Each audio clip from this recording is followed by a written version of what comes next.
Hello, everyone. Welcome to my channel. I am Shannon, writing under the pen name of Essie Huston, author of the Clash of Goddesses series. And recently, I've been working on a new series that is fantasy romance. And fantasy, I'm very familiar with. I've written in fantasy all my life, but romance has been a new topic to add into my work. But I do love reading fantasy romance, so it was natural for me to kind of move over to that genre. And so in trying to do research, and I've been doing a lot of market research since January of last year, so a whole year. And then I went to the 20 Books to 50K conference, and I went to a lot of romance meetings and talked to a lot of romance writers, went to their mixers, went to several panels, and I asked a ton of questions, and answers were kind of all over the place. And I don't know if I'm going to get any definitive answers for how I want to approach my work, but I thought, you know what, let's reach into the community that we have here on YouTube and see what our romance writers here, what do they do? How do they make their decisions? How did they make their decisions to start writing in the romance genre that they're writing in, and how they decide to market that work? Because I am going to be releasing my first book this year in my fantasy romance novel. And a lot of that has to do with the romance and how it's shown on the page, the growth of love and how that connects with spice and intimacy, and even what spice levels mean, because I've been told a wide range of what that means. So I want to understand some of the nuances from our friends here on YouTube, and I'm going to bring them out one at a time. They're going to introduce themselves, their writing, and tell you where you can find more about them and their work. And so our first guest is Ashley Emma. Let me give you the screen and then you can go for it. Okay. Hi, I'm Ashley. I write Amish Romance. So it's very clean romance. My audience is very conservative. So mine is, I don't have any spice in my books at all, but I'm very happy to talk about the writing romance aspect of it and research and whatever else. You can ask me anything you want. So go ahead. Thank you. I'm trying to hit all the right buttons. Next, we have Esther. And let me give you the screen. Hi, I'm Esther Marie Andújar. I'm a Puerto Rican writer aspiring to be a hybrid author, and I'm also the author of Marina the Vampire, which is a paranormal enemies to lovers slow burn romance available through Kindle, Vella, Coffee, and Patreon. And I'm here to talk about it all. I don't have that many topics that I'm not at least available to talk. So let's talk about love. Yay. But you do share your work on, you said it probably, Patreon and Ko-fi and on Kindle Vella. So, all right, next we have Joanne, also known as J.O. Lambo. And I give you the screen there. Thank you, Shannon. Hello, everyone. My name is Joanne. I am a contemporary author of my book, Culinary Confessions. It's a sweet friends to lovers romance. And I'm currently working on my second book, which is a follow-up novel to this one. And its working title is Project Sugar and Spice. So I'm looking forward to talking with you all about romance. And you can find me on Instagram, j.o.lambo, Twitter, j_o_lambo, and you can also find me on Ko-fi. Yay. And next we have Emma Bennet. Give you this. Hello. Let me take off Joanne's work and give you yours work. Hello, I'm Emma Bennet. I'm based in the UK and I write contemporary romance. I think I'm on 8 romances so far, 7 of which are available at the moment on Amazon as both ebook and most of them as paperback. I also write the occasional children's picture book, and hopefully I'll have another couple of books out later this year. Thank you for that. And next we have Miss Page, which she has one short on her YouTube channel. So I'm looking forward to seeing more, but she has been in many of our chats and I will let her talk about her stuff. Oh, and you're so muted. Hi, my name's Paige. I'm currently writing a series of contemporary romantic comedies. I've been writing, editing, and helping people self-publish since way before KDP days. And recently I've published some workbooks, some nonfiction. We're working on some children's books, but this is my first time writing my novels down with the intent to share them with the world. So getting paid to daydream about romance is absolutely my dream job, and I'm thrilled to be making this my career.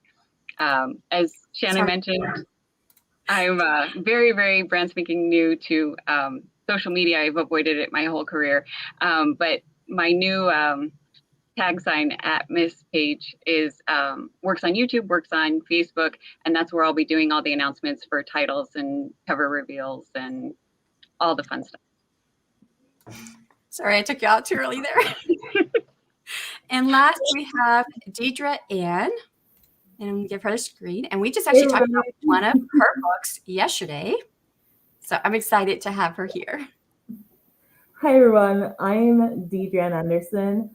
I am a USA Today bestselling author of contemporary adult romance. I write in the interracial/BWWM romance space. You can find my books on Amazon and should be wide during this year. I am on all the social media as author Deidre-Ann Anderson, so you can follow along my journey. And that's it. I'm looking forward to the questions and answers and sharing the insight as best as I can. Yay. So I'm going to shift you guys around so that you guys are at the top and I'm at the bottom. Probably did that wrong. Let's do it all up. Okay, well, y'all can go in whatever order you want to go in when you want to answer questions. But if you don't mind, I want to go to the chat real quick and say hello to everybody who has come in. And Paget was the first one here. Hello, Paget. Hi. I forgot to mention, Shanon, my computer's been turning off randomly lately. So if I jump out for a second, sorry, it'll just like kick me off sometimes. So I just wanted to let you know. Okay, well, I'll look for you. You're welcome. If it puts you out, you want to just come back in. You're welcome to come back in, and I'll pop you back into the screen. Thank you. And of course, Esther said hello. Hi, Esther. And Mama Maggie, hello. Richard and Spicy, starting it already. Has anyone set up a bingo card for all the rude words we can get Shanon to say? No, it's probably not going to happen. And hello, Cool Gamer. And Morgan, my wonderful co-host for his self-publishing tips and tricks, and my critique partner. And Deidre saying hello. Hello, Eva. And anyone else disappointed I didn't get? Oh, yeah, I remember you saying that before. And how was your name day? Oh, it was a birthday? Happy birthday. And I'm now 1/3 of a century old. Try 40. I think 40 is a weird age because you're like 10 years past or 20 years past 20, but 20 years from being a senior citizen. So it's like right that weird number. And yes, who has the prettiest covers? Were you talking about? Okay, that's what I was thinking. Yeah. All right. Well, I think is that everybody that has come to the chat? I think it is. I'll go through the rest of the comments here in just a moment, but let's go ahead and move on to some questions. And so let me hit the right button. Question number 1: What drew you into writing your particular flubbing here? What drew you into writing in your particular niche in the romance category? And you guys are pretty much across the board different and different parts. I would love to know what drew you into the niche that you are currently working in. And you guys are welcome to go in an order, or whoever wants to talk first. Unless you want me to tell you in order, I can do that if that makes it easier. Yeah. Okay. Ashley, well, let's go around in a clock. Then we'll start with Ashley, Emma, and end with Miss Page. Okay. All right. So yeah, people ask me this all the time. How in the world did you start writing Amish romance? So I didn't even know what it was until about, I think it's been 12 years now. My mom just started reading them. So my audience is women 50 or 60 plus usually. And she started reading them, and then I borrowed some and I really liked them. And at the time I started writing books when I was 14, but I was writing fantasy, and I published them on Lulu because I didn't know any other way to do it. And I mean, that was pretty much all there was back then anyway. So that's what I was doing back then. And then I read hers and I was like, wow, I think I'm going to start writing Amish books. And so I did. And I an Amish community in Maine where I live, and they let me stay with 3 families there. They just kept inviting me back over and over again because they thought it was great that I wanted to do my research. And my mom went with me because I was so scared. I was 19 or 20, and we brought our own toilet paper, and we had no idea what to expect. So it was really funny. We just showed up, and they said, like, we brought these long dresses at Goodwill because we just wanted to kind of blend in. We didn't want to, like offend them or anything. And they were like, you can wear whatever you want. And we think it's great. You're doing your research. And then this other family invited me back. And then I went to a wedding, and it was a whole experience for me. But I pretty much owe them my entire career because now I have over 20 Amish books now, and I do it full time. And I called them in May, and I said, do you guys realize, like, I do this full time because of you? Like, you let me ask all the questions, and they were really welcoming. And so yeah, it's funny. People ask me if I'm Amish. I am not. It's just a really popular genre. And yeah, that's how I fell into it. It kind of just fell into my lap, but I'm glad it did because that's what I do now full time. So Right now, what I have is Paranormal Romance, which I love. Anything vampire, witches, werewolf, anything supernatural related, I always like that. Like, my favorite TV show is Buffy the Vampire Slayer, so that's not like different from what I used to. Um, I am writing a holiday romance, but that's more like, how would like a Puerto Rican experience a white winter when they have never experienced that? And then I ultra romance because why not? So a lot of it is things that I like, and a lot of it is why not. Well, for me, I fell into interracial romance. I started out knowing I wanted to write romance. What type of romance was a little bit sketchy. I just brainstormed and, like, what would I want to see? What do I want to read? And I wanted to see more characters, female characters, heroines that looks like me. And sure, there were some, but then I was seeing a lot of romance that I couldn't relate to. So I was like, let's write something I could relate to. And then I was going to write full African American romance because I'm in an African American relationship. But then I started hearing in my circle I started hearing a lot of people basically not really finding good multicultural or interracial romance recommendations that they could enjoy. And I'm like, well, I'm about to start writing romance. Why not write? So that's it. I dived in. I did my research. I figured out, what are some of the struggles that people in interracial romance face. What are the culture differences? What do they teach each other? And I was like, yeah, that's it. That's what I'm doing, and I just stuck with it.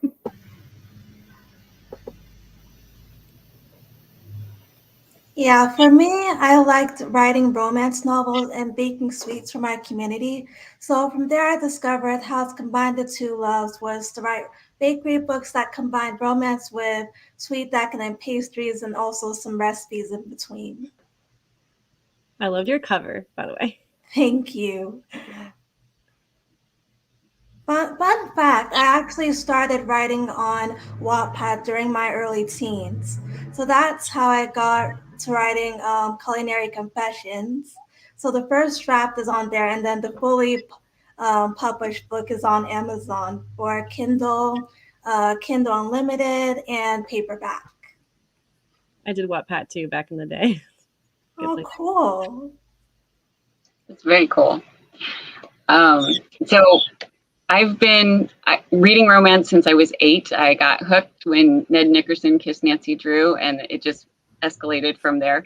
And I read all the subgenres and all the spice levels, but my favorites, the ones I always come back to, are the warm rom-coms. There is so much trauma and drama and anxiety and legitimate real world worries out there that when I choose something for entertainment, I want it to be a romance with sizzle. I want it to make me laugh out loud. It can touch my heart as long as it doesn't bruise it.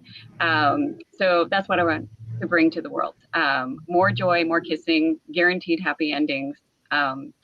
And like I said, this first series that I'm working on is contemporary small town. It's an imaginary lakeside town here in the Pacific Northwest called Simplicity.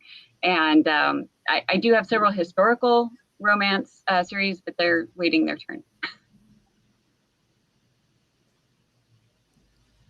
And as for me, I really just write the stories that come to me. I don't think I ever actually set out, right, I'm going to be a romance writer. These are just the stories that come to me and that I want to write. I love a happy ever after. I want people to be happy. I want all the kissing and all the happiness. And that is what I write. So it seems like to me that most of you guys have fallen into writing, what you wanted to see or what you feel connected to. I think maybe Ashley, Emma, you're the only one who really looked at it from a market perspective. Back then, not really, but I quickly realized this genre is big. Like I like when I launched my first book, I made like $900 a month, and I was like, oh my goodness, this is amazing. I can make money doing this. And it did take off. But yeah, I just didn't realize how popular of a genre it was. But it's not too flooded where I can't sell anything, but it's a good genre. Yeah, and I can say, go ahead, Deidre. So I felt I went to multicultural BWWM because I wanted to write what I wanted to see, but the decision to write romance was predominantly because when I started saying, okay, I want to be an author, I wanted to make money, right? So I went and did my research, and the top selling genres at the time were romance and fantasy.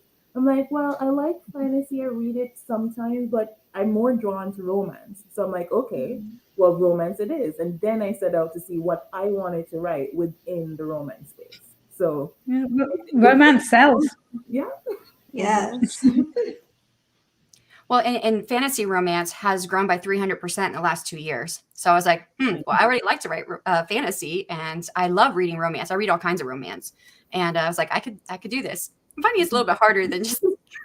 See, when I was starting out, I didn't know about fantasy romance or paranormal romance, so I may explore that in the future as well under a different head. Yeah. But and I have to say, I was most surprised by the Amish romance because actually, Emma, we talked a little bit last year, or earlier in the year. I don't remember.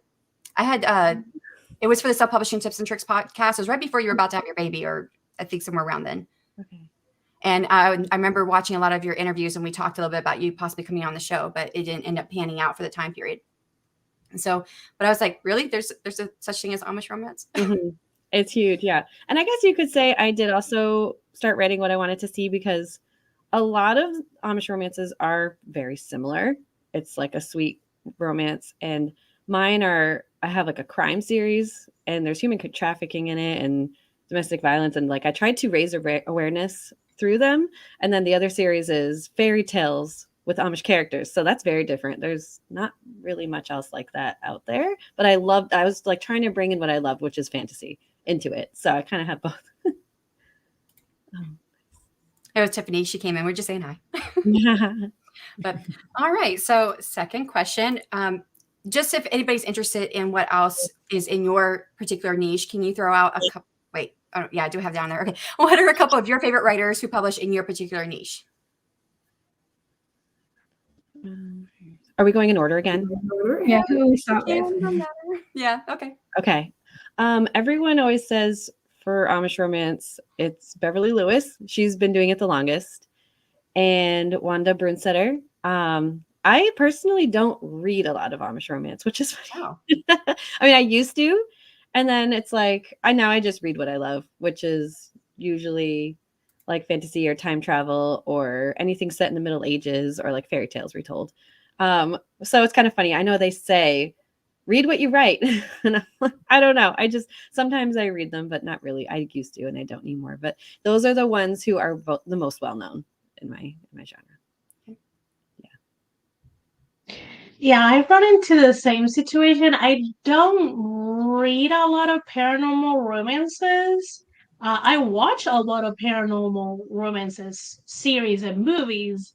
I find myself reading a lot of more contemporary romances. I don't know. I may just subconsciously. I think I want a break from the drama in my and the ridiculous of the paranormal in my stories, and I just want something like warm, sweet, cozy kind of thing. So I think that's why I get more reading on the contemporary side.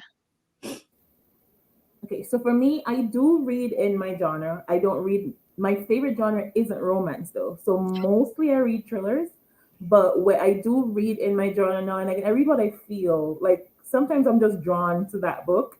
I do in my specific genre, there is Talia Hibbert. I love, love, love Talia Hibbert's writing.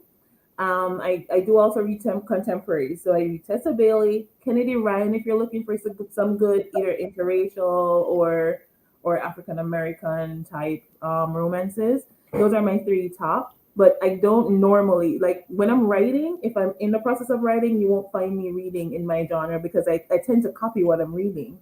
So I try to stay away from it.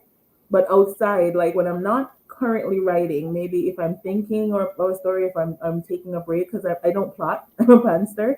So if I read while I'm writing, then I find that I'm just rewriting bits of the story in there. And I'm like thinking it's the greatest idea. And then in editing, I realize, oh, I just copied something from this book. So I try to stay away from my genre when I'm writing. But outside of that, you can check out Tessa Bailey, Talia Hibbert. Love, love, love, love Talia Hibbert and Kennedy Ryan.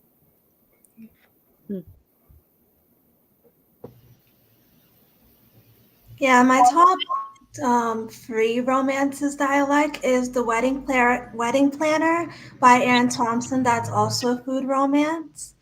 Her username is Offer Erin Thompson, THOMSON on Instagram. And then this other one that I'm reading an arc called Belgarde by Jamie Lilac. So her username is Jamie_Lilac on Instagram and Twitter. And they're both really good food romances. In fact, I need to finish them because my to be read list is so long. So some of the secondary themes in my novels are invisible illnesses and natural consequences. So some of the, I really appreciate authors who can talk about serious subjects, but still keep it realistic, hopeful, and lighthearted. So three that I think do that well are, and that are about the same spice level as my books will be, are Sarah Adams, Sarah Wilson, and Courtney Kiesel. And I can type those into the chat to make it easier to spell them. A couple of British authors that you might not have heard of that I really like are Sharon Booth and Jessica Redland. They both write series that are set in the north of England, and they're really, really cozy romances. They're just perfect to kind of curl up in an armchair with a blanket and a cup of tea with. I really, really enjoy getting lost in either of their series. Okay. And so, you know, I'm writing in fantasy romance, which I think, Esther, ours writing is probably considered both fantasy romance, but yours is more on the paranormal side, where mine's more of, I guess, epic fantasy. I don't know how they're really breaking that down, but I've read a lot. L.J. Andrews, Elise Kova. I can't remember how to say the one girl's name, but then one of my favorite authors, I actually asked her to come on the panel today, but she said she was too shy. She's not on YouTube. She's just one of my favorite authors right now. And I actually got to beta read her third book, but her series. So she's got Night Elves of Ardana. It's Nina K. Westra. Where's her name? Her name's at the top. So, and I really love her covers. And these are more along the line of what I'm writing. And this is the one I got to beta read. So that is a gorgeous cover. Interesting. They are. They look so pretty. They are very pretty, yeah. So I really, really wanted her to come on. I asked her if I could use some of her words if it became relevant throughout the show today, and she said, "Yeah, go ahead." So, but yeah, so you're definitely in the epic fantasy spectrum, and I'm very much on the supernatural urban fantasy kind of thing. Yeah. All right, let's talk spice and steam levels. Do they go up there? So what are they and how do you measure them? And Ms. Page, if you just let me know when you want me to throw that up, it is going to cover you, the different things you gave me. So.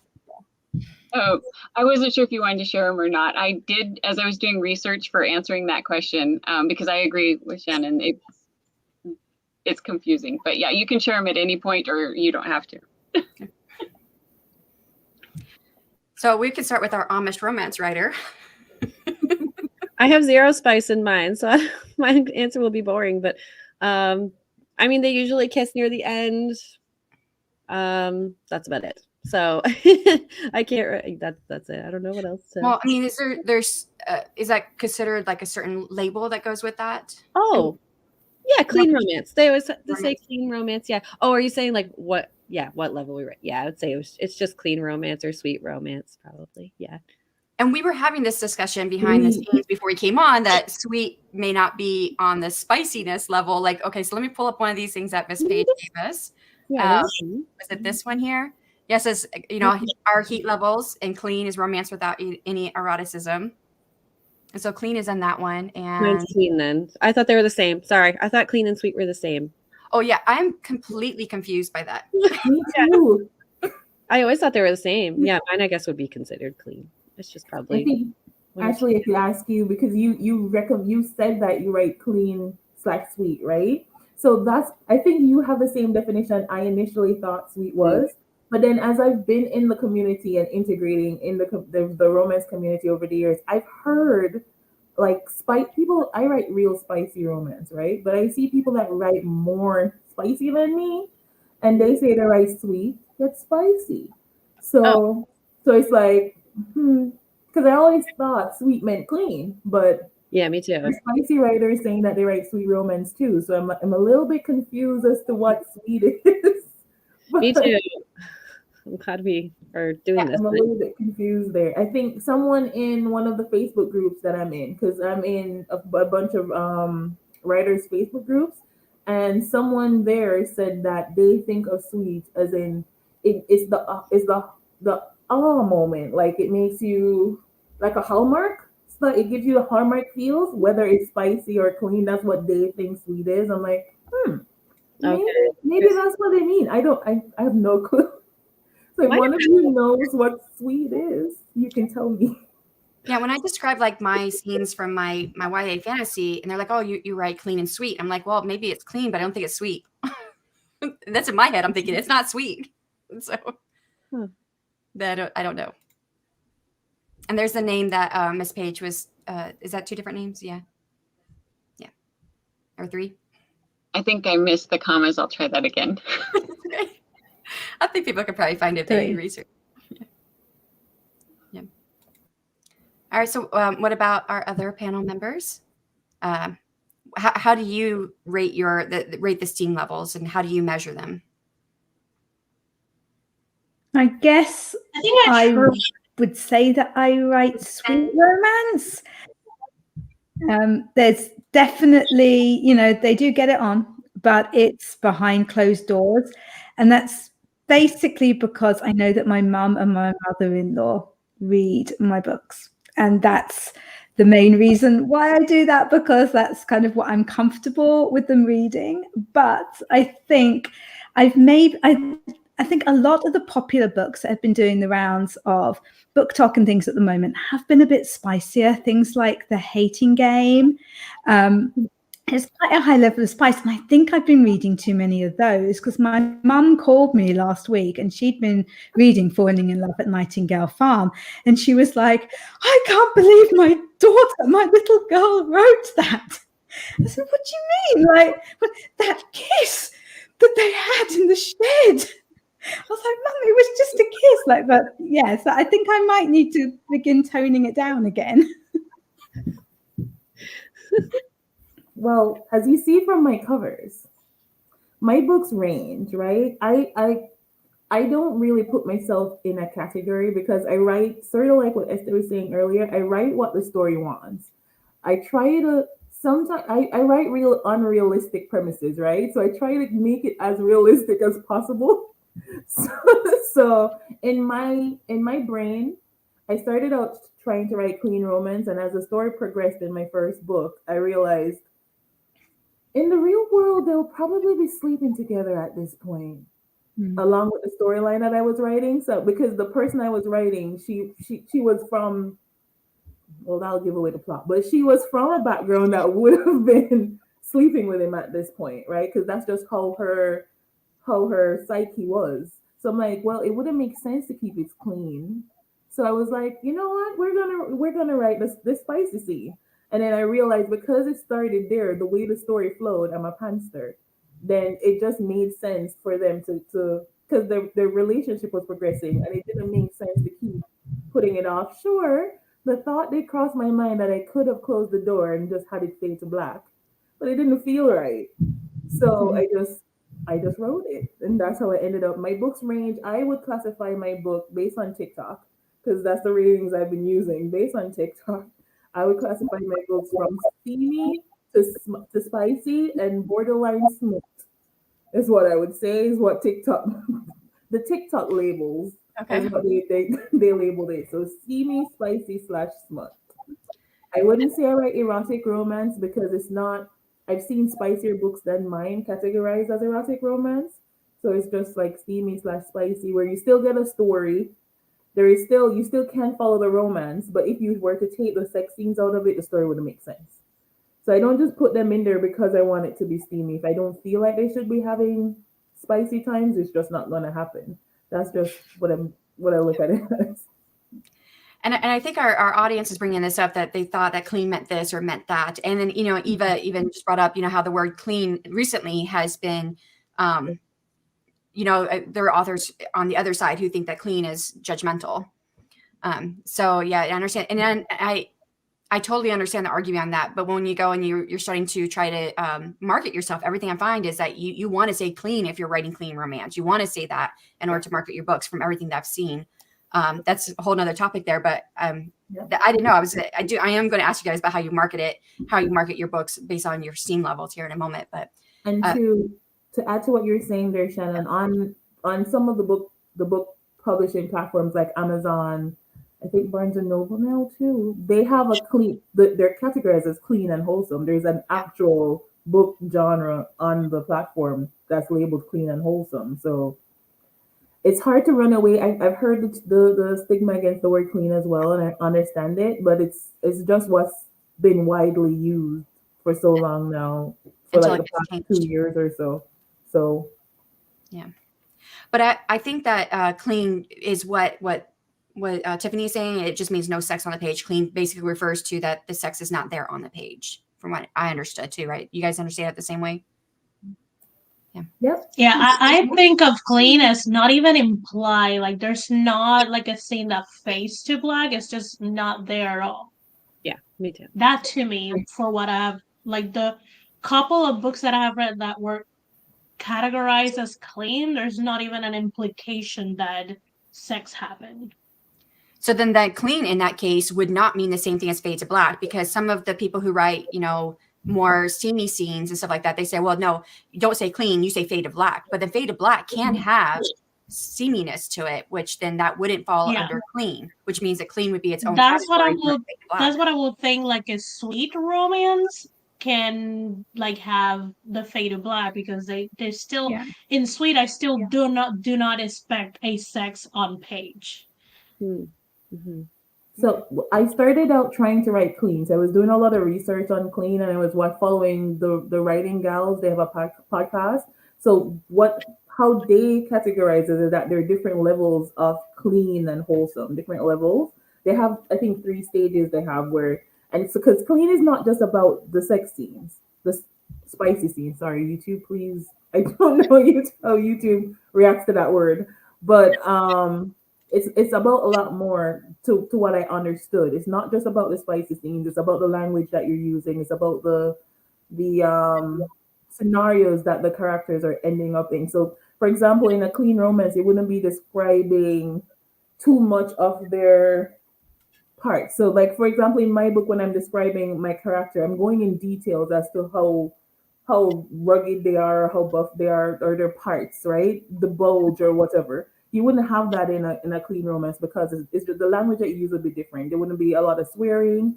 There wouldn't be, maybe you could say I swore, but you wouldn't have like curse words or stuff in a truly clean book. Is what I definitely. So anyway, it's like a G-rated show, for example. Anyone could consume the content. Mm-hmm. Mm-hmm. Yeah. That's interesting. Like my books, I would say definitely are clean. There's no fading or anything like that. There's just maybe a kiss and they hold hands. But I wouldn't say they're G-rated because they do have violence, like with the crime. You know, the crime stories have a lot of crime investigations, and it's not a lot of on-page things, but it's implied they're shooting, and so I couldn't say they're G, but they're clean, definitely. There's no swearing or anything. But yeah, that's interesting. And Jess says sweet has levels just as spicy does, maybe. So interesting. Okay. Are we ready to go on to the next question? Oh, I don't think I answered. Sorry. Okay, go ahead. Yeah, I define steam or spice by how explicit the romance is. Like for me, YA would be like kissing would be its black scenes, and it would be one or two sex scenes focusing on the emotional intimacy rather than the physical aspect. Yeah. And then as for my category of romance that I write sweet romance with one or two kissing scenes. Okay. I haven't been comfortable with writing sex scenes yet, but who knows? Mostly because my family wants to read them. Oh yeah. Well, and that was something else that I had brought up backstage was that a book I recently read, it had in the beginning book, Dad, if you're reading this book, don't read pages this, and this. So the family member would not read the sex scenes. Okay, that I might have to borrow that idea. Yeah. So, alrighty. Question number 4. How did you decide on the spice levels for your writing? Did we do that? Feels like we did this already. How did you decide on spice levels for your writing, whether to have sex on the page? I think we kind of covered a lot of this already. Does anyone have anything more they want to add to this? I have one. Oh, okay. You go ahead. No, go ahead. It's whatever the story wants. I don't have any rhyme or reason. Yeah, I would say it also depends on getting to know your character and your character's love language. Like for my book, Culinary Confessions, Maddie's love language is acts of service, while Justin's love language is spending quality time with his loved ones. But for my other book, Project Sugar and Spice, that one's a little bit more different due to the character arc. So for Lydia, one of my main characters, her love language is words of affirmation, since she has insecurities about her pastry chef job, coupled up with the fact that Xavier has his bakery next to Lydia's bakery, so that creates a little bit of tension between them. Well, Xavier's love language is physical touch, whether that be a platonic hug or just holding hands with his one of his friends. And Joanne, for people who may not know what love language is, can you explain that real quick? Yeah, so love language is basically the way that they like love to be shown to them. So, for example, you could say that one character's love language is cooking for them or baking for them. That's how you show love to them. While another person's love language might be showering them with gifts, showering them with things that you do for them throughout the day, whether it's cleaning the house or something else. And there's actually a book on this too, because I remember reading it years and years ago. Yeah, it's good actually. Yeah. Mm-hmm. And for mine, I'll just add really quick, like all Amish romances are clean. So that's just what, I think a lot of people, like on my Facebook ads, they say, all I read is Amish romance all the time. That's all people say, is that this is all I read, because they know it will be a clean and wholesome book. They don't want any swearing, any of that other stuff, the spice or anything. So that's what's expected. And that's just what I like to read anyway, too. So that's why I do it. It fits with the genre. Yeah, that's what I was going to say before. Choosing your steam level also has a lot to do with your marketing and genre you're writing in. So you have to know the expectations. Like Ashley was saying, the Amish romance, they wouldn't expect to see a sex scene in an Amish romance. You would probably never sell a book or get review bombed if you did that. So you'd have to study what's actually the trope. Like, for example, you wouldn't write a one night stand book if you're not. Well, you probably could spin it to clean, but the expectation is they're going to see a one night stand.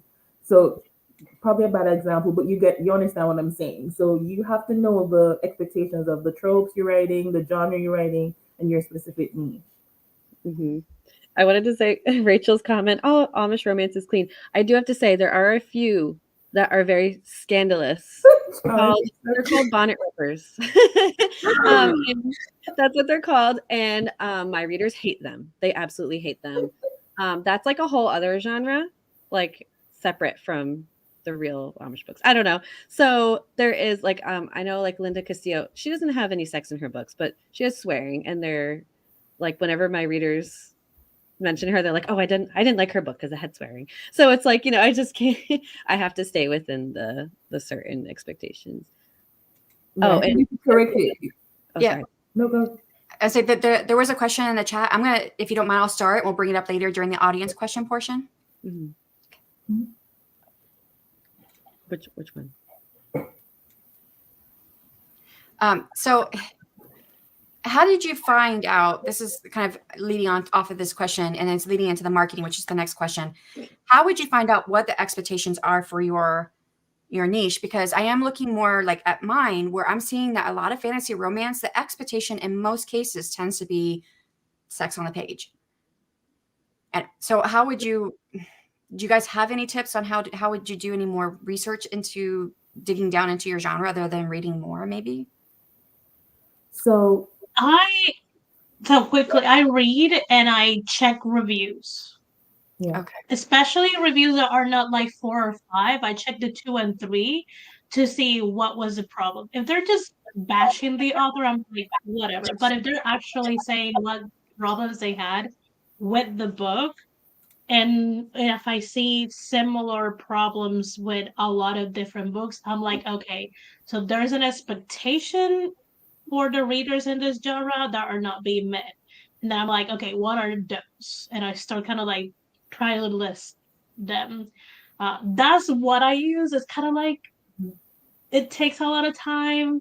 You have to go through a lot of reviews. You do have to read a lot of books, but to me, it works because you're actually reading what is out there. Yeah, and for me, I'm not, as I said, I'm a pantser. I don't plot, so it's not like I'm going in with a full outline. So before I start each book, I actually go in Goodreads. A lot of people hate Goodreads, but I go in Goodreads. I just don't recommend you going on your own book, especially if you can't handle that. But I go on other books in the, say for example, I'm going to my next book, because I have a split between BDSM type books and romantic suspense type book.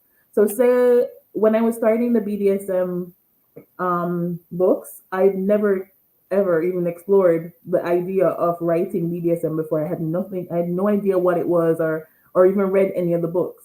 So the idea came to me. I'm like, I'm going to write it. I went to Goodreads. I found some of the list. Goodreads has lists of like the top books in this, and I found the top books in BDSM. Then I opened like the first 20 in each of the lists, and I went to the 3-star reviews. I find that the 3-star reviews are more critical. It's not just praising the book, and it's not just like the 1 and 2-star reviews. To me, I'm not that author, so they weren't always helpful to me. But like the 2, 3 sometimes are the sweet spot where they're more critical. They go in and they say, okay, they did this well, but they didn't like this. And then I don't just take one. So if I see a recurring thing in multiple, then I'm like, okay, so this reader base likes this, or this is constantly not done well. So I take the similarities of all of them, and then that tells me, okay, this is expected in this genre, or this is currently not being done well, and then I try to fix it. And that's what I do. And Emma, I know you said you didn't set out to really write romance. Is that what you said? But so how did you decide on? I kind of just started writing, and they were the stories that came to me, and that was what I was going to write. And I write the level of heat that I'm comfortable with. I think my characters would definitely do the naked hokey pokey, but I'm not comfortable showing it because of the people reading it. But I do think that with contemporary romance, it's definitely acceptable to have different heat levels. It's not quite as set as it can be in some other genres. So you can get away with showing a little bit or not showing anything. Okay. So I think actually we skipped over a couple questions when we started talking about the marketing, but let's see, we'll address this question and see if there's anything you guys want to add. It says, what do you do to market your work that's more specific to your style of romance writing? Are we going in order again? Sorry. Whatever you. I can start. Is I write steamy romance, right, which is massive on TikTok right now. Oh. So I use social media to my benefit. I hate TikTok. I keep forgetting to do it, but I try my best to do TikTok videos, and that's it. I can spend hours on TikTok just watching what other people are doing and what book talkers are talking about, which is a detriment to my writing time. But I go all in on social media. That's how I'm promoting. I don't pay for marketing right now. I probably should look into that because I'm studying marketing now. But that's how I'm marketing right now, TikTok, and I do find new to me authors from social media as well. So that's me. I just started TikTok too. I didn't want to. I really didn't want to. But I just kept seeing people in the 20 books to 50K group. They were posting and saying overviews of the past year. And it would say, this is where I started TikTok. And it would go, whoop. And I was like, okay, yes, I have to do that.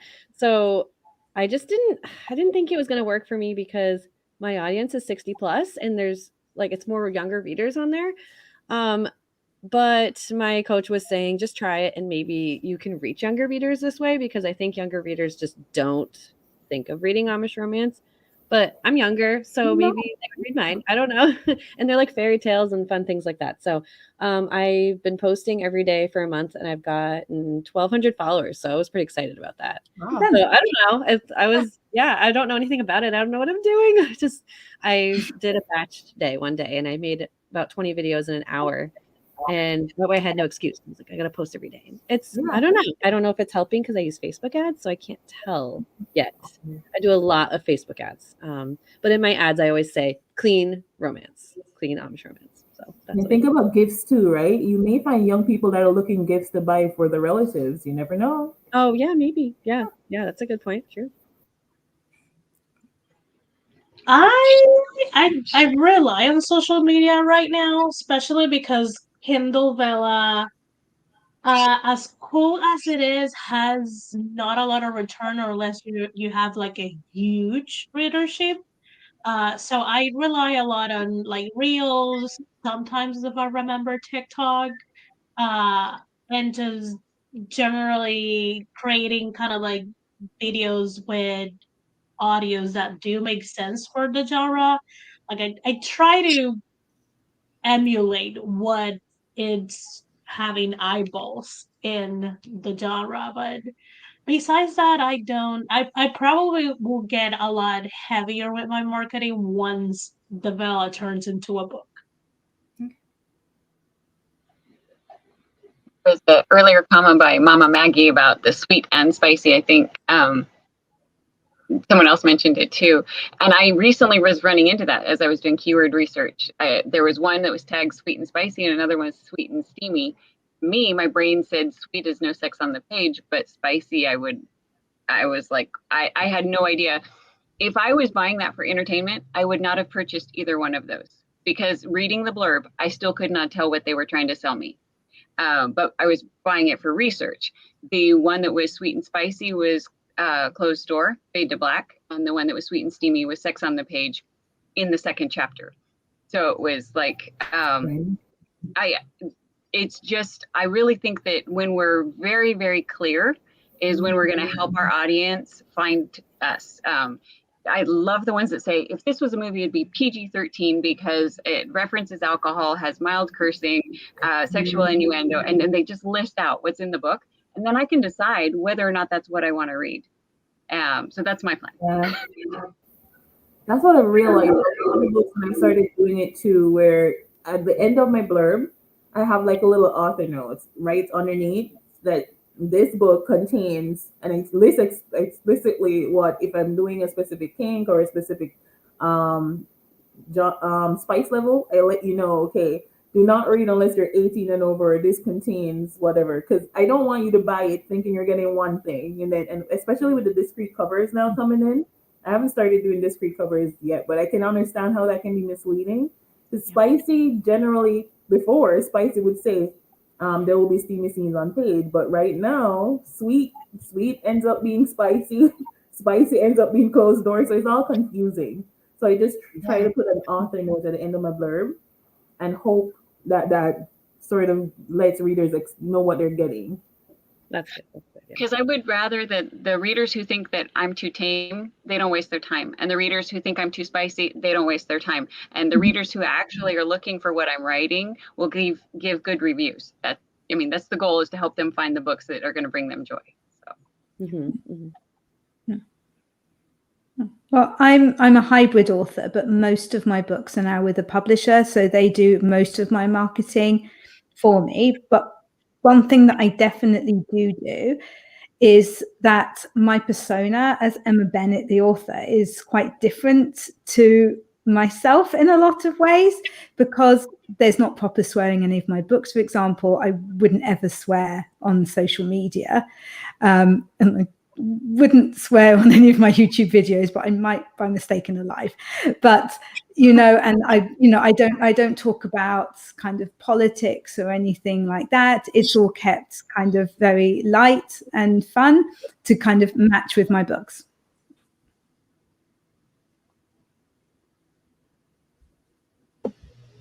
Yeah, I usually use a mixture of BookBrush, Twitter, and Instagram, where I use the dessert theme templates on BookBrush and then replace the cover with my book cover. I find that works really well, especially in terms of when I'm writing like sweet romance. So I just put pun intended and then put the template with the book cover, and I find that that works really well, as well as people posting what trope they're looking for, and if my book has that trope, to comment under the thread. So I find that with my book link, so I find that works really well in terms of marketing. Yeah, and you're really good at marketing yourself and your book whenever you come to our chat. So to the chats I have on my, and I moderate everybody that I can think of whenever I think of it, so that people can drop their links. And I don't think everyone remembers it, but you are very good at doing that, which I think it's hard for a lot of us to market ourselves like that. Thank you. Yeah. All right, let's see. Trying to figure out which question I want to do. So I kind of like this question here, because this is something that I talked about a lot with the author, Nina K. Rustra, and she writes spicy, steamy scenes. And so I've had a little bit of a conversation with her, like, how did she decide to do that, and what in the fantasy romance genre led her to that? And she talked about how it's really what makes sense for the romantic couple, for their actual relationship. And that's where she decides where to have a scene like that. So you guys are all nodding your head, so I think you guys all probably had similar ideas, but did you want to speak to it?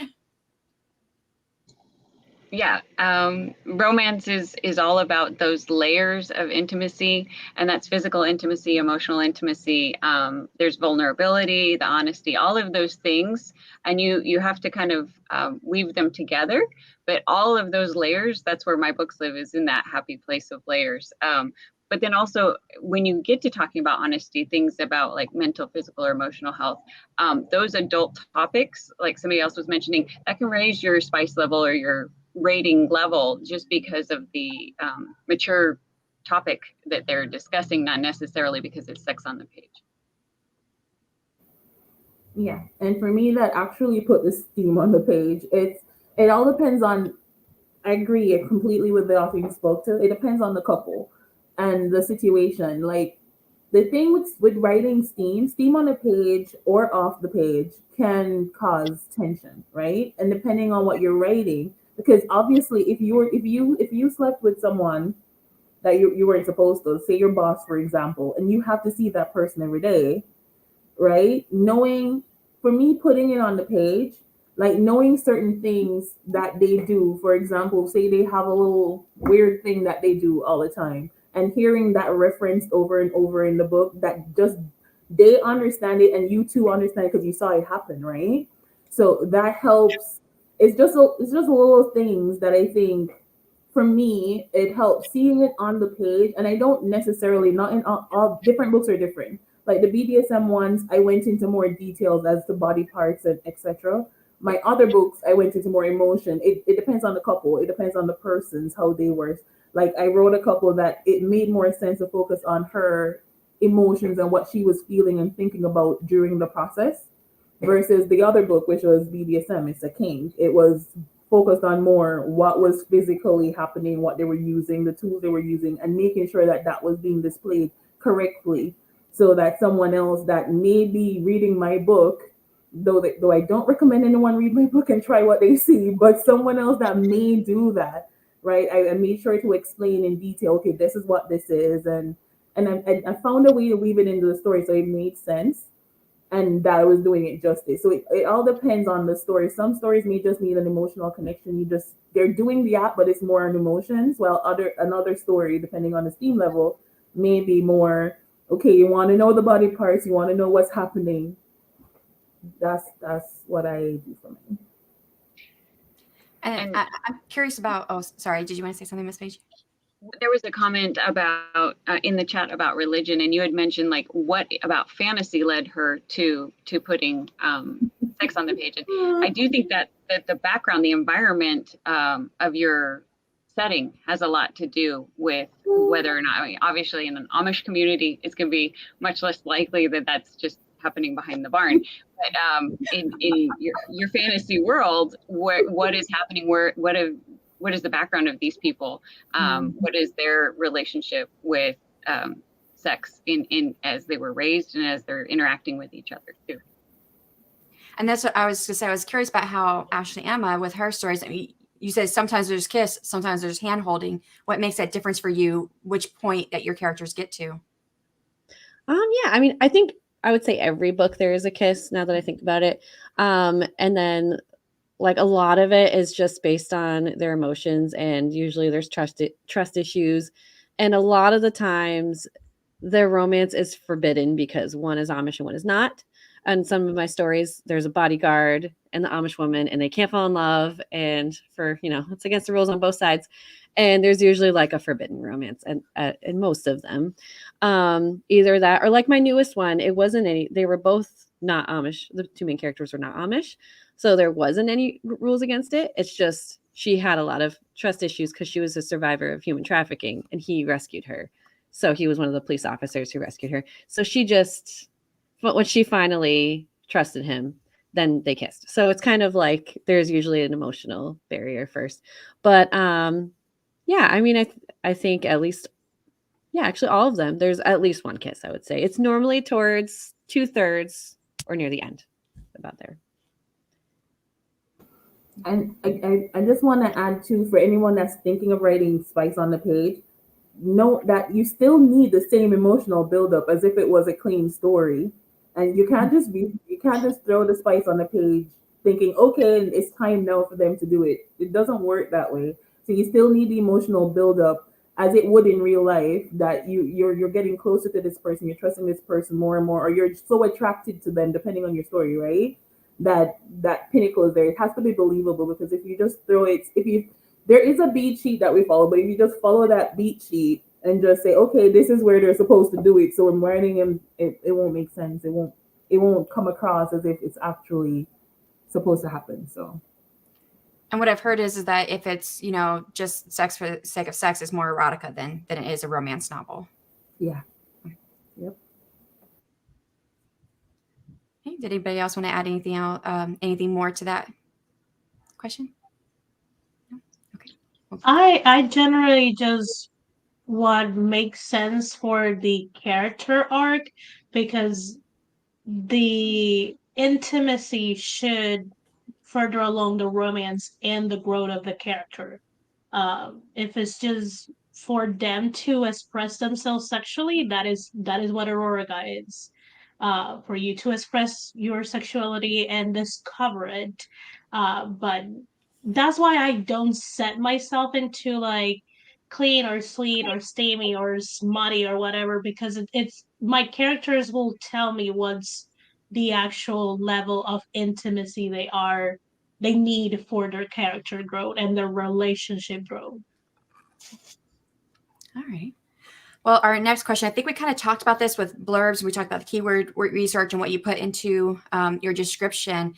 But I'd like to just touch on covers real quick because I think it's very interesting, the different types of covers that we all have for our different works. So yeah, let me know how, hold on, let me get that actually. How do you define your genre through your cover and convey that to your reader what your spice level is? Does that make sense? Yeah. Okay. So number one is research, go find your comps and what are they doing? That's the biggest one. But then I think, that's the baseline. Mm-hmm. Well, for me, it was easier before when I just like the covers that you had on my overlay, they all need to be rebranded. Like before when I came in, it was much easier. A spicy romance would have a shirtless man on the cover. It was so easy. It was like, that's what we're doing. That's what it is. But now with discrete covers and more people wanting to not have that in their face picture on the cover, it's a little bit harder. So I agree with Paige where you actually have to sit down and go through each of the genres or the categories that your book's in and see what's actually selling and what's resonating in there and try to just fit in with that. So it's a little it relies now with these discrete covers, it relies heavily on the blurb and the messaging that you put there because you can see a cover with a rose, a nice pretty rose or a nice pretty forest on the cover when you open it thinking you're getting a clean or a cartoon animated. When you open it, you're seeing a lot that you weren't expecting. So you're getting all the spikes and because I bought books before that I thought were sweet, clean rom-coms, and when I open it, I'm like, okay, all right. So Wow. For mine, like I have to kind of fit in with all the other Amish covers, but they don't fit in. I would say they're pretty different. Because I've always heard, I can't remember who said it, but you should fit in your genre with your covers, but also stand out. So if you go through and just look at Amish covers, they're all kind of the same. Mine are one of the few where there's a man and a woman on the cover, or like a lot of them will have characters like an Amish woman. A lot of mine have men on them, and they're usually bodyguards, and they're holding a gun. Or there's an Amish woman holding a gun because she's undercover and she's actually a cop. That's my first book, Undercover Amish. People are like, why is that Amish woman holding a gun? Well, she's a cop. She's dressed as an Amish woman. So it's kind of like they're very different. And then my fairy tales, I have got Cinderella in front of a buggy, and it's like they're all kind of different. But I do have to try to fit in, or else mine will be like way too out there. So yeah, but I like standing out, so it's fun. I like that you brought in, I didn't know that until you said that now, that you brought in a male onto the cover too, because that often seems to be an indicator that a novel is romance when you have a couple on it. Yeah, I like to have the characters on there if I can. It's kind of hard to find the stock images because there's only so many Amish stock images. So I am actually thinking about hiring someone I know, getting Amish clothing and having them model it that way. Because it's like my first book cover, that woman is on so many Amish books, and I was just brand new and I didn't know. And I wish I could redo it, and now I feel like it's too late. Maybe I should, but I would like to have some of my own images because there's not that many to pick from. So. Yeah.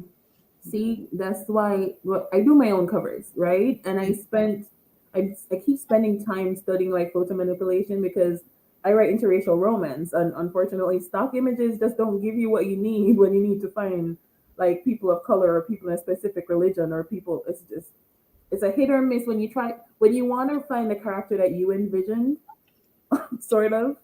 It's a little bit harder. So I've been doing like photo manipulation because I can't afford to hire a model. But I'm just gonna hire a friend. Not sure. I don't know. Maybe. I don't know. That wouldn't work for you, would it? It would work for me. Yeah, it worked for mine. Yeah, I know for me, for my cover, Canva really helped, especially typing in Black couples in the kitchen, and then going off of there what I wanted for my cover, and then restyling the picture a bit. So that really helped. And So then you make making covers? mood boards also helped as well. Did you make your covers? No, I actually hired someone to make an illustrated cover for me on Fiverr. Gotcha. So I love your cover. It looks really good. Thank you. And when I was self-publishing all my books, I had photo pictures on the fronts and generally couples. So I think that was quite obvious that it was romance, but my publishers now have gone with the kind of, what do you call them? They're not cartoony. They're like, I don't know what you call them. Illustrated Not covers. people. I'll bring it up. Hold on. The illustrated covers that are gorgeous. Illustrated. Yeah, there we go. Yeah, Illustrated illustrated. covers. So So they're very pretty. There's lots of kind of flowers and things like that. So I think you look at those and you know that there's not going to be a lot of spice in them. I think you kind of know what you're going to get.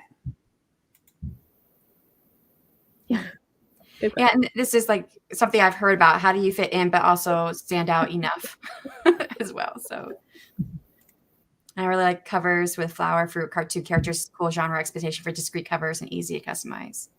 Yep. All right, so our last question, I'm going to hold off until the very end, which is what resources do you have that you would recommend for romance writers? I'd like to go ahead and get into the Q&A if you guys are good with that. Okay, and so far I've got 6 questions here. So the first one was from Eva. Are the requirements for Amish romance similar to those for Christian romance?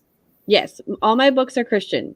So they're pretty much all this. Anyone who reads Christian romance, if there's a big crossover into Amish romance or Westerns, clean Westerns or clean historical romance. There's kind of a big crossover there. But yes, all the Amish faith aspect is very big in those books. So I keep that. Yeah, it's very similar and to Christian romances, I would say. Yes. A question, how would each of you feel about learning a 12-year-old, 22-year-old, or versus a 72-year-old reading your stories? Some of you probably just fine. I was reading I spicier books by the time I was 12. Me too. Yeah, I'll just hope that the 12-year-old or parents know what they're reading because I can't control that. I just hope the parent it is they don't have to be a Hawkeye parent, but be present of what your kids are consuming.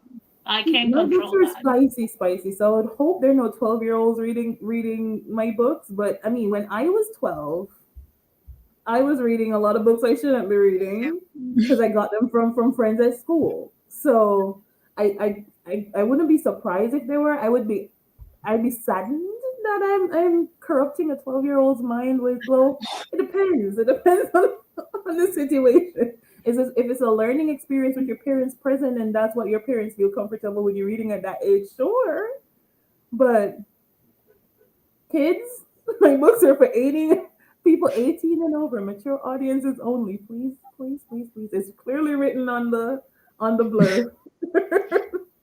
But 22 and 72, I'm fine. I mean, all ages above 18 are fine with me.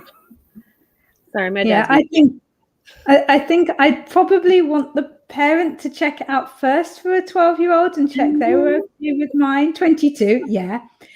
72, well, actually, my grandma, when she was 92, she read my first book, The Green Hills of Home, and she thought it was a bit tame. I think she would have liked a little bit more spice in it, honestly. Grandma.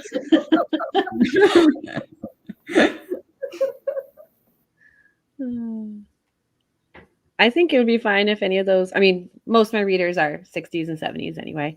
20s would be great. I want to get into the younger audience. A few of them, maybe 12-year-olds shouldn't read just because a few of them are about human trafficking. Violence. Yeah, it's all off page, but there are rescues where things are mentioned. But I don't want anyone to be triggered by anything. So I try to keep anything like when they're when they're in captivity, it's kind of off page unless they're like together talking to another person or whatever.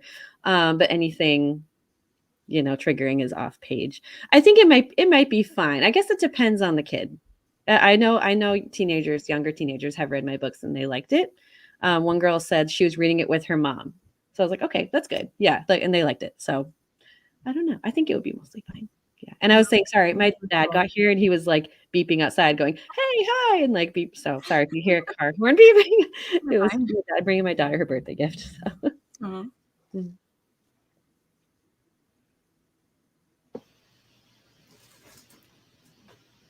Yeah, I feel like I would feel comfortable with a 22-year-old and 72-year-old reading my book because my grandma has read my book before and she really liked it.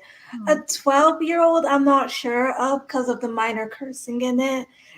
They would have to bring it up with their parents. Okay. All right, next one's also by Mama Maggie. Question: Steam Spicy authors. How do you respond to those saying you are presenting unrealistic physical interaction as a basis for relationships or grooming younger women to accept toxic behavior? Well, My short version will be like you're not reading my book, but yeah, it depends on what romance you're reading, right? Because steam and spicy is different than dark. So are you referring to dark romance or are you referring to spicy romance? Or because with my books, I write about a lot of unrealistic tropes. Like I have books about inheritance and forced marriages and stuff like that that you wouldn't really have in the real world. Hopefully, you wouldn't have in the real world. But I mean, people read for escapism. There are people that are interested in reading these stories. It doesn't mean that they're going out to do it.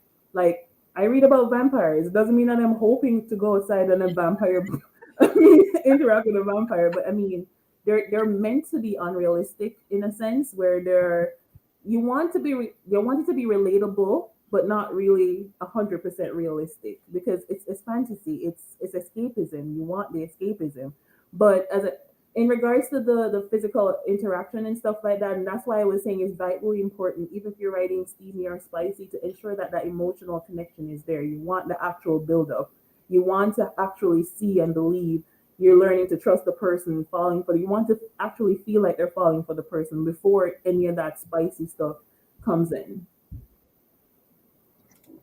also I do write paranormal, so there's not a lot of realistic things there. I'm not a fan of like the power imbalance.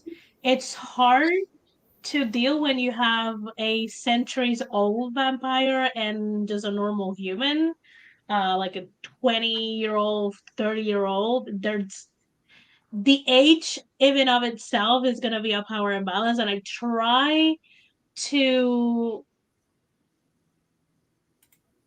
create a relationship that the older one tries not to force the younger one into anything.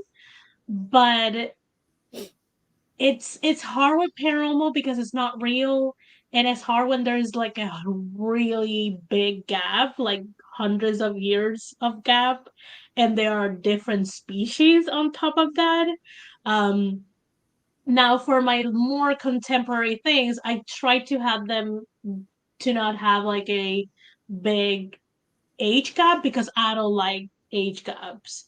Because again, the power imbalance. I love office romances, but I prefer if they are coworkers, not a supervisor and uh the other person they're super. Because again, power imbalance. That's how I kind of like try not to add to the unrealistic things in romances. Uh, and grooming, I don't like. I'm not. I don't write like what Colleen Hoover writes, so I'm not grooming anyone here. Hopefully. I've never read a Colleen Hoover book, but like certain of most of those tropes that Mama Maggie mentioned before, I expect to find them in like the darker romances, which most of them that I've seen are I don't write dark romance, but most of them that I've seen are they were labeled. They're particularly labeled to what you're expected triggers as well. Most of them, not all of them, but they have the triggers listed and what you can find. And there are persons that are looking for that actually. There are persons that want to read the toxic romances, they want to read the kidnappers and the there is a market for that. So I guess it depends on what you're looking for, but it's not typically in the steamy slash spicy romance when done right. It's more in the darker tropes, the darker genre, the steamy spicy, the ones that there are some that have grooming and stuff like that, but most of the good ones that I've read they try to avoid that and actually try to educate people about that. Like you have people, like if there's a toxic relationship, you have characters saying, like explaining to them, can helping them to see that this isn't right or something like that. It's not spicy and toxic or steamy and toxic, like they said in the comments. They're not really interchangeable. It doesn't, not all steamy slash spicy romances are toxic. So Also, Yeah. go ahead. I wanted to like quickly add. Also, I try not to think that readers are dumb. So that's why I don't assume that I would assume that someone who's picking up a book is actually reading the blurb and can stop reading something when it's not their cup of tea or it's triggering.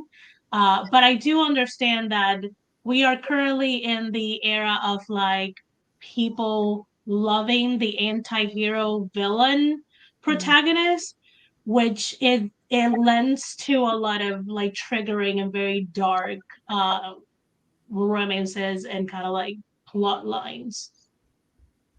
What were you gonna say, Miss Page? Just that I agree. I think most of the ones that are set in more realistic, relatable settings, our authors are going out of their way to help women recognize a toxic relationship and recognize how to get out of it and re-own and become empowered. I think that is a pretty common theme across most genres that women write. All right, so Mom Maggie, I'm going to combine this with the next one she asked. She's talking about the toxic romance tropes, which ones you don't like and wouldn't write, and then which ones do you think are positive and which ones you would like to write. Well, it depends on what toxic is relative, right? Because as I said, I have a series that I started writing. There are 2 books in there right now. I think you guys discussed one of them yesterday. It's a BDSM heavy kink based novella type series. And the second book in that series, I contemplated not writing it or not releasing it over and over and over again because it dealt with the humiliation kink. And there were things when I was researching it, I was like, oh, this could go very wrong. And so I did my research. I heavily researched to the fact that some of the stuff I read depressed me. And I was like, okay. So I really worked hard to try and understand what was the appeal behind it and what the people that actually did it and did it correctly, what they enjoyed. And I watched documentaries. I literally went in and researched. I went onto forums. I spoke to the people and I sort of understood what, because I'm not from the BDSM community, but I was tired of hearing people saying that all BDSM is toxic. And I put out those books and I tried my best to stick to what people said were good within the community. And I tried my best to do it justice. And I still have people to this day that have never read the book, even family members that have never read the book, but feel just because they heard BDSM and humiliation, they assume it's toxic. But it's relative, right? So I try not to assume that because something is spicy or because something is or a trope, because humiliation trope to the average person that's outside of that community, they'll think that it's toxic and it's if somebody's humiliating you, who would find that attractive? But it's how it's done and how you handle it. I've come to understand, and so you can write toxic things, but it's how you deal with it and how you present it and how you put it across, and who it's written for is the main issue. Who's your target audience? Yeah.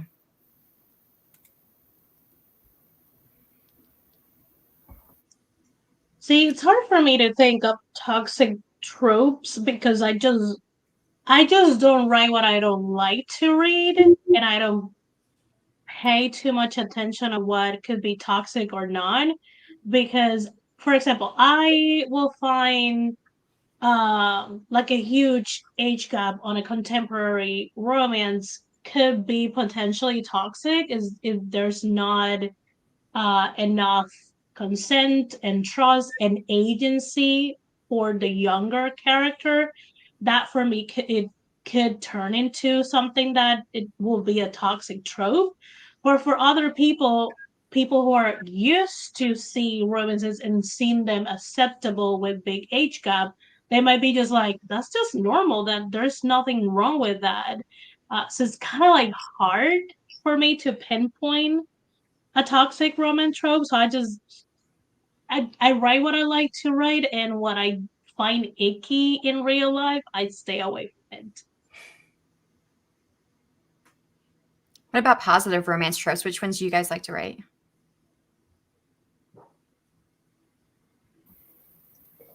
I love enemies to lovers, enemies to lovers, friends to lovers, office romances. I like friends to lovers. I like fake dating. It's just the idea of having to like bamboozle someone for dumb reasons. It's hilarious to me. So I like that trope. And I like when both of them are like in the same page. Like both of them are okay with bamboozling other people about their relationship. Like I don't want one just to roam the other, be like begrudgingly going with this ruse. I like office romances as long as they're coworkers. I don't like that power imbalance. It's so hard for in reality for women to be in the workplace. I don't want that in my romance. I'm gonna write. I want to read for enjoyment. I'm gonna write an office romance with an imbalance, but the woman is gonna be the boss. I'm gonna do it. I'm gonna switch it around. I'm just gonna add it to my book. What about you, Joanne? Yeah, I was gonna say my favorite positive romance tropes are friends to lovers, rivals to lovers, especially when the rivals secretly admire each other, but like won't say it out loud until the midpoints. And Ashley, Emma, what about you? What are some positive romance tropes that you like to write in your series? I think most of mine are, it's either like the bodyguard can't fall in love with the woman he's protecting, or like, I don't think enemies to lovers would apply, or friends to lovers. Normally they don't know each other until the beginning of the story, unless they're two Amish people that have grown up together, which I'm starting to do more of with the fairy tales. But usually in my stories, one is Amish and one is not. I think most of the time. So yeah, usually it's just like, oh, well, I'd have to become Amish to marry her, or, oh, I'd have to leave the Amish to marry him. So it's kind of like that kind of a thing. Yeah. Okay. Mom Maggie then asks, how much research do you guys do for your world building? Well, we've heard a lot about, I feel like I have, because I've done a lot of research on your experience with the Amish research that you've done, Ashley, Emma. You lived in that community to get your research on the world building. What about the rest of you guys?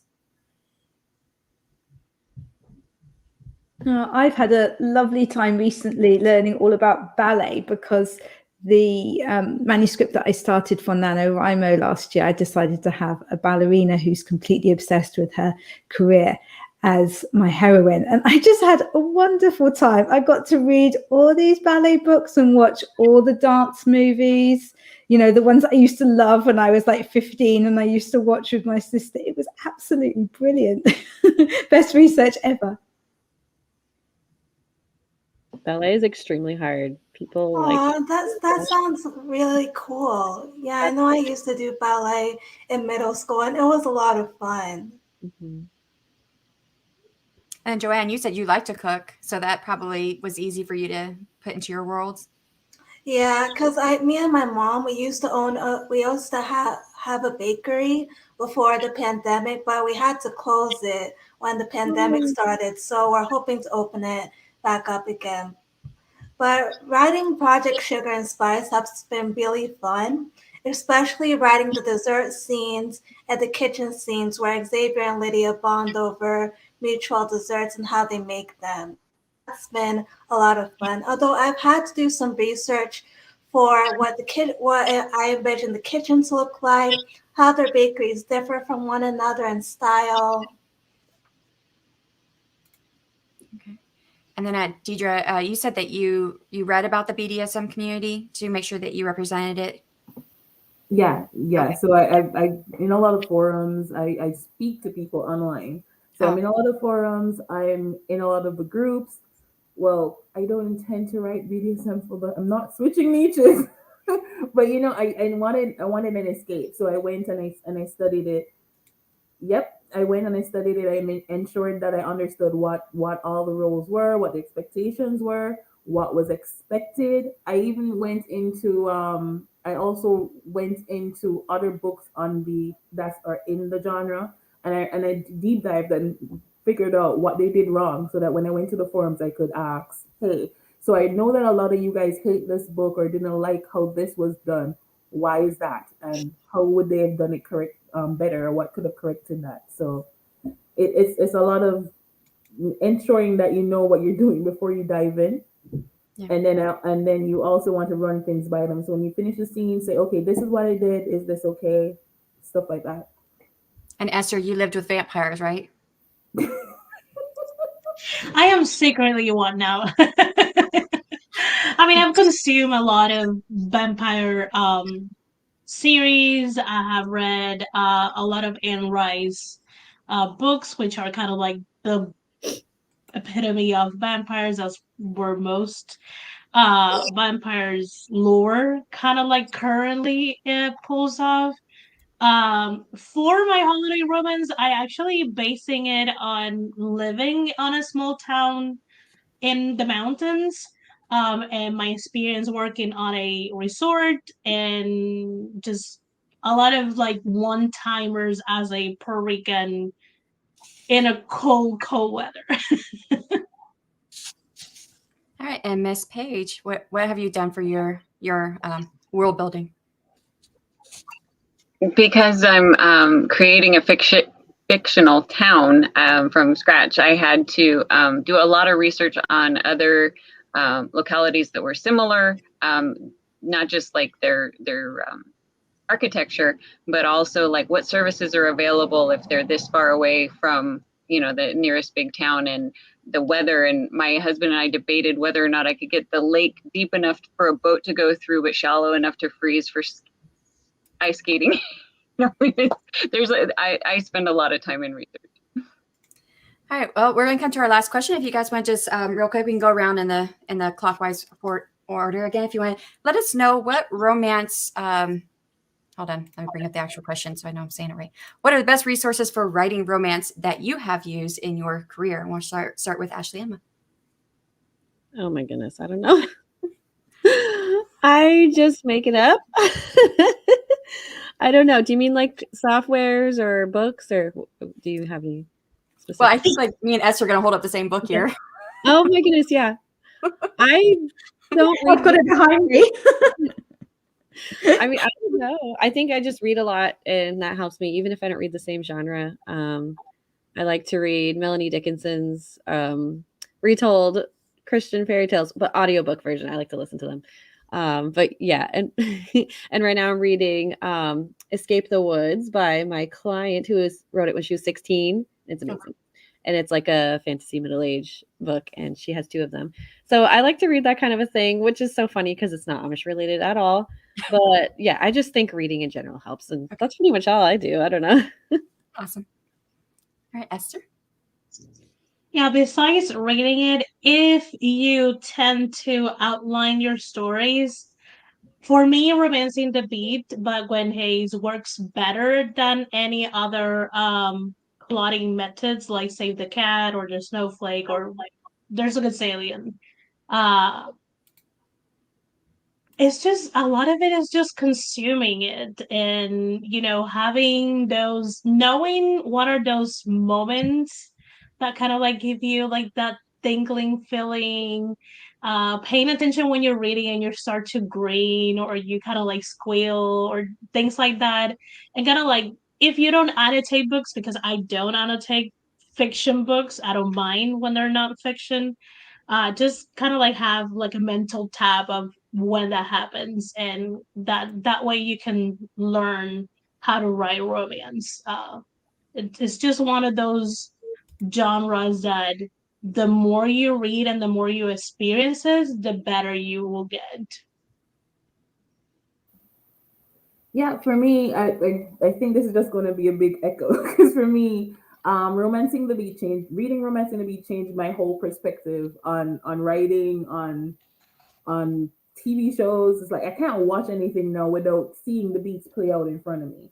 So I think I've read Save the Cat. I tried Save the Cat. I've also tried Jamie Gold's spin on Save the Cat for romance. So if you like Save the Cat, if you prefer that plot outline on beat sheet, then Jamie Gold has a really good spin on the Save the Cat model. But Romancing the Beat for me, I don't outline. So but after I write, I find that when I'm editing, I can say, oh, okay, that was that beat, that was that beat, or this is missing. It just helps you to ensure that you have a complete romance arc. So yeah.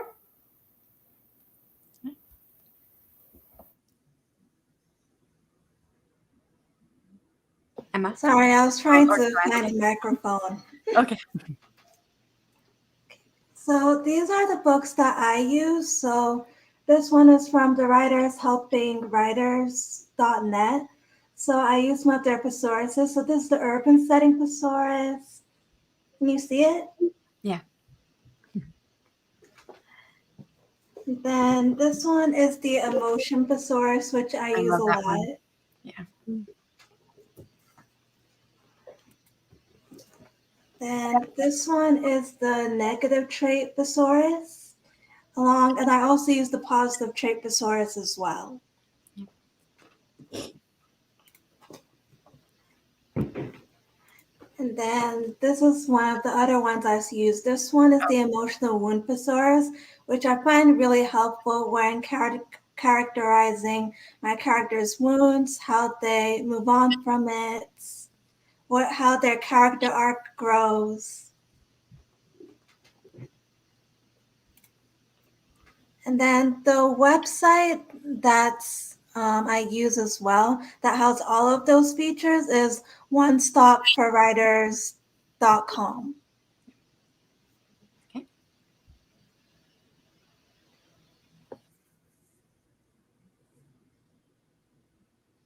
Hi, Miss Page. You're on mute. So, okay. It's not specific to romance, but James Scott Bell's Write Your Novel from the Middle is very short, and it helped. I had been studying plot for a while, but that one helped clarify a few things and help me move forward. The Save the Beats by Gwen, there is also a Scrivener template that you can use that goes along with it. That was very nano. I've also recently purchased the Trope Thesaurus by Jennifer Hilt and Naughty Words for Nice Writers by Kara Bristol. That's a thesaurus of romance novel words. And then the other things that are not books, but things that I use a lot. My mom always has old magazines laying around. So I rip out ads that look like they could turn into a scene someday. And I just save them in a file when I'm brainstorming and pull them back up. So it's something where, people are interacting and it looks like it could be fun. I also like to look up articles that men write for men about dating and romance. Okay. Very cool. All right. And Emma? Yeah, definitely Romancing the Beat. That is completely brilliant. I remember I ordered it and it came and I opened up the parcel and it was like, it's tiny. It's like, what is this? And then I read it and I was like, this is genius. This is perfection. I also read awful lot and I watch a lot of romance films, but really watch them. Like Deidre said, kind of you can see the beats when you're paying attention, and so not just kind of mindlessly watching it, like properly where, okay, so this is how he's feeling, this is how this goes, working out the logistics of the actual romance involved in the film. Oh, one can I just add to, I forgot completely, it's not a book, but I also use a lot of Facebook groups. The Facebook groups like 20 Books to 50K, Author Mastermind. I'm in a group called Writing Insta Love. It's just having a community, and of course YouTube, authortube. Having a community, it really helps. Even if you can't, because you may just be starting out and can't afford to buy these craft books, right? But just joining the author community, integrating, you get a lot of pieces of information here and there.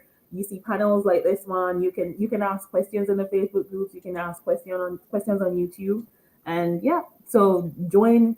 The biggest thing I did when I started was get integrated in the author community. It really, really helps. Hmm. I would like to add too, like when I joined Heart Breathings and started doing those writing sprints and like writing sprints here on YouTube, I think I found it maybe a year ago at least. And I think my writing doubled. Like I started publishing way more books just because I started writing more. It really helped. It always feels like a really lonely process when you're writing. So, and I get like FOMO. If I'm not there on the writing sprint and it comes up on my phone, I'm like, oh, I gotta go. I gotta go write. And like try to get more work done than other people or whatever. But like, yeah, it's really fun. I'm so glad I found this author community like within this past year. It's helped so much.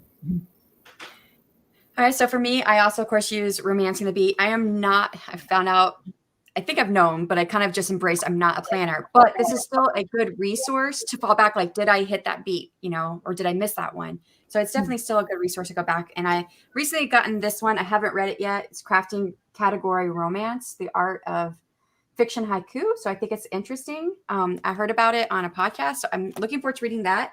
And I recently just came across this Kickstarter that I'm supporting, and it's already met its minimum. So I'm going to get the book, but it's called the Trope Thesaurus for Romance. So I was like, oh, and I love all those thesaurus books that Joanne was just talking about. So that's just right up the same alley. It's not by the same people, but yeah, it's supposed to have like almost every trope that's out there for romance that you can think of. It's going to have all of it. So yeah, I'm looking forward to that. So I know that we had more questions, but guys, I promised this panel we'd be done in an hour and a half. We're already over that time. So I want them to go ahead and let them do their outro so they can get on with their nights. And especially Emma, she's over in the UK, so it's getting late for her. Yeah, so I am going to if we can go ahead and go in order again. We'll start with Ashley. Emma, go ahead and give us your outro. Once again, let the audience know who you are, what you write, and where they can find you in your books. Okay. I'm Ashley. I write the Amish Romance, and my website is ashleyemmaauthor.com. And my TikTok is amish.books.ashleyemma. And what else? I don't know. I'm on Amazon. You could Google me. I'm in KU. So if you just Google Ashley Emma, it should come right up. And there are links down in the description box too. Oh, good. Okay. And I'm in Maine. I have 5 kids and I do this full time. And I also publish books for people and do the marketing and the covers and all that. Facebook ads for people through Fearless Publishing House, which is my company. And that's on my website. So, and my email is amishbookwriter@gmail.com. If you have questions, feel free to email me. Hi, I'm Esther Marie Andújar. I'm a Puerto Rican writer aspiring to be a hybrid author, and I'm also the author of Marina the Vampire. It's a serialized romance, slow burn, enemies to lovers, available through Kindle Vella, Coffee, and Patreon. My channel is the same name.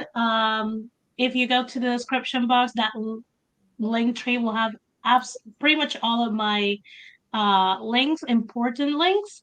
Also, if you are out for more romance talk, this Tuesday, coming Tuesday, February 14, we're going to have the first episode of the Romance Writers Room, which is a spin-off of the Writers Room by Barrett, Tiffany, and Morgan. Some of the ladies here will be on that panel and on future panels. So check that out. Like, go to my channel, click on the notify me so you don't miss it out. And it will be in the replay too. So if you're busy with your loved ones, go ahead and enjoy Valentine's Day. It's going to be at 1 p.m. Eastern.